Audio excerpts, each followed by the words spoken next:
CCTV footage available back at police headquarters for your viewing if you wish to view it. That CCTV footage basically shows Michael Peart and Sean Swindon the day after the murder trying to sell some items of property which they stole from Keith Philpott. He gave himself up and said that he was responsible by himself. We never believed that because of the ferocity of the injuries that Keith Philpott suffered. It was too much for one person to have inflicted. You'd have got tired of inflicting injuries, and we never believed that. And we were always convinced it was somebody else. And on the following Wednesday, we locked a lad up called Michael Peart.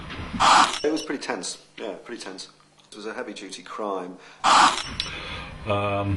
What subsequently happened, obviously, then everything's sub judice. They both plead guilty to murder. So what we're going to do this afternoon is move things on to Monday the 10th of October, which is when both Michael Peart and Sean Swindon get sentenced for the murder. Before we'd gone, what we had to get to piece something together.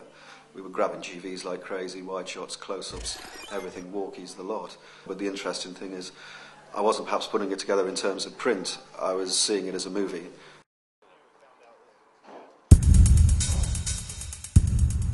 On the day of the verdict, outside the courts, Keith's family would present a united and dignified front, with a statement and taking no questions.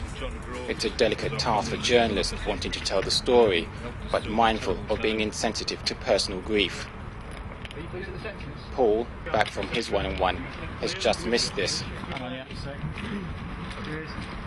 Well, we're doing a pool situation anyway, aren't we, Chuck? No. In reality, BBC did miss it. Yeah. And they actually rang me and said, can you put the family back up? And I said, no, we can't. Yeah. And then they said, well, why can't you put the family back up? And I said, well, we can't. And Botman said, oh, well, can we go around the house? And I said, well, you can go around the house if you want, but they're actually now in a pub, which I'm not going to name, consoling each other. And they miss it. And that was the reality of it. And as you do realise you're experienced people. That's it. 5 hours into the day, everyone's off for a debriefing. Charlie Westberg, Cleveland's media manager, has been impressed with both sides. It's been an immense learning curve for the novice detectives, as it were, who've never faced the cameras before. And I think it's also given your people an insight into what we've got to face and what we do. In reality, they wouldn't have the time that we've given them to do the job, but at least it's given them a start. It's been a good learning curve between both sides. I felt relaxed and comfortable with it. Whether that was done on purpose, I don't know. Keith Philpott met quite a violent end to his life. He was subject to torture really for about 3 hours. We know that he got home at about 5 to 10 on the evening, having left his brother Kevin, and we know from the squeak in the wheel of his bike that he'd only purchased that very day. A neighbour actually heard that bike going past their house at about 1:05. And because of what Swindon said, they've been in that house for 3 hours. He's very quickly been subdued.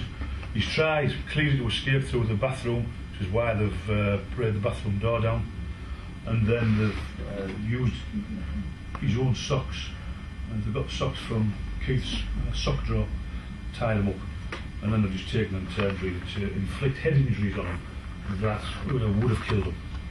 And then obviously as the final salvo, they've sawn open his stomach.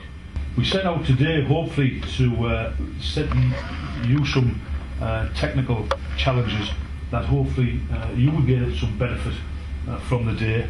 And as I said this morning, I was delighted when Tony asked if we would become involved in this exercise today, because certainly from the police point of view we've got a lot from it. And I suppose we have to watch how we lay out the press conferences when we have them, be aware of more cameras. At the minute we only get, 3, 4, 5 in a major story, and perhaps 2 normally. But that's something we'll have to look at and see how it develops. Mark out of 10? For today? Yeah. For your journalists? Yeah. I think I give them 8. I think we've done very well.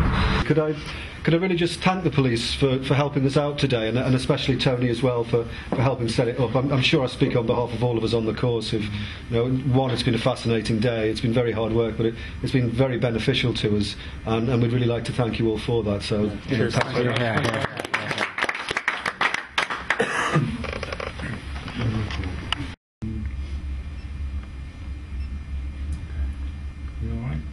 Yeah.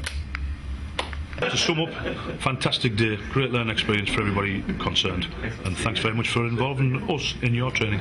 So this is the end, and you can see we're all leaving now, and Tony's in front of us, but we're going to get into the car. I think it's been a good day. I think they said the same thing as well, so see you later. I was quite surprised because I felt quite nervous by the time we got there. It'd been built up for 2 weeks. I thought, God, this is really it now. You've got to put together everything you've learned. I was quite surprised that I felt nervous because you're sitting in there.